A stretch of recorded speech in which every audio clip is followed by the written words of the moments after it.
Hey guys, welcome back to the channel. In this episode, I'll be talking all about two main ways that you can take Rent HMO. A few tips, bit of advice around them as well, and which one is I would prefer. And let's get straight into it. Hit the like, hit the subscribe, let's go. So the first strategy is renting a 3-bed house, which is large enough, and the dining room is large enough that you can put a bed in it. Turn that into a bedroom. And is there a separate entrance where people don't have to walk through that bedroom to get to the kitchen? So, okay, you can take a 3-bed house, turn it into a 4-bed. Make sure the local council and the district, so let's say it's in Bristol. Go on Google, put in Bristol HMO regulations.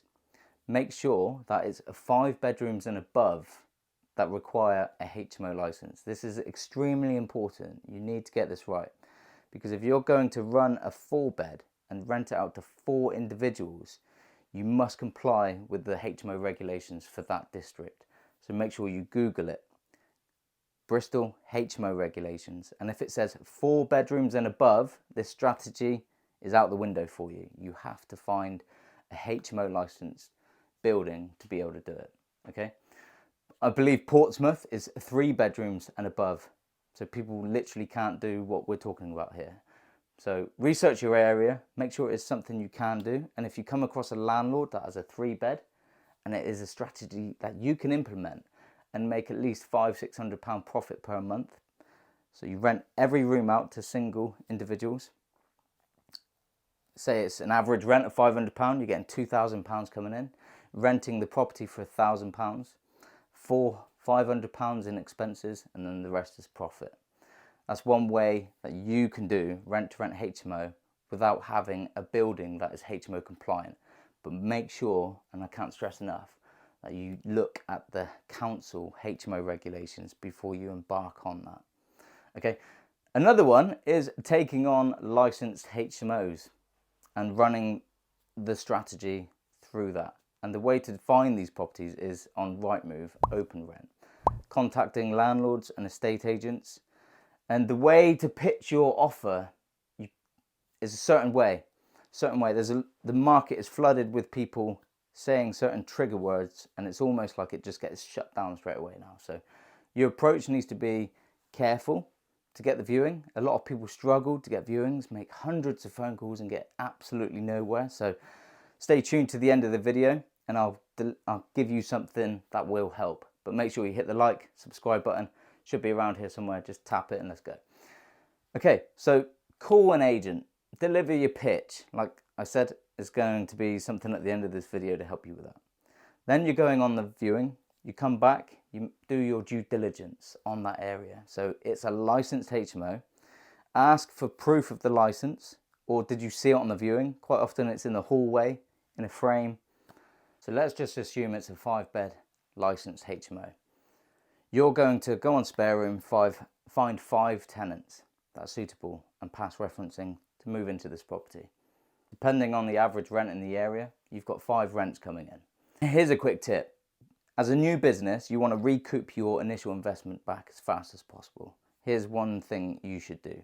Instead of taking a deposit and putting it in the deposit protection scheme, take first and last month's rent up front. That way you can recoup your initial investment and then recycle it and take on HMO number 2. Do it again, HMO number 3. And then start taking deposits. And it's totally legal. The tenant is expecting to pay the first month's rent and a deposit anyway. So the fact you're saying it's the last month's rent, it means for the tenant that they don't need to pay the last month's rent upon moving out. So it helps them with saving up to move into another place. They haven't got to pay that rent and pay this and the deposit to move into that place. So it's actually a benefit for them and they prefer this route anyway. With this strategy, averages the profit between £600 and £900. Which strategy do I prefer? I prefer the taking on the licensed HMOs, mainly because you're running the business with a compliant building as opposed to turning a house into a HMO. And the only downside I can see with that is you annoying the neighbours. So another reason why I prefer taking on properties with the license is you're working mainly with estate agents and big time investors like landlords who are buying these large properties, and they have further properties, so there's further business there, especially with the agents, because they have hundreds of landlords on their books.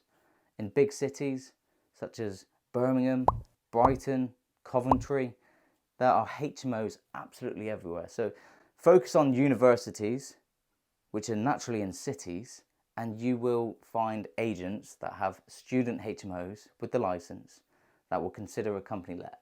And the main reason why I prefer that strategy is just you can scale your business. Once you build those relationships with estate agents, they come back to you with the properties. You don't need to make phone calls anymore, but that takes some time to get to. So yeah, just a quick video on the 2 strategies within a strategy that you can take to get started.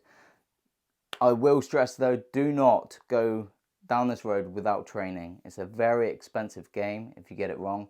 The due diligence needs to be done right to ensure you're taking on a profitable with a good enough margin and not too high risk. So get trained. In the description down below, there's a link for a free download that I'm giving away for free. No catch, absolutely no catch. Phone call flowchart on exactly what you guys can say to estate agents to get viewings. This is what I teach my mentees, and I'm giving it away for free. And also a viewings checklist to know exactly what to look for when you get these viewings, so you come across professional and feel confident in actually knowing what you're looking for. So click that link, that's in the description somewhere. Also, there will be a link to join the Facebook community as well, so be sure to join that. Thanks for tuning in. See you next time.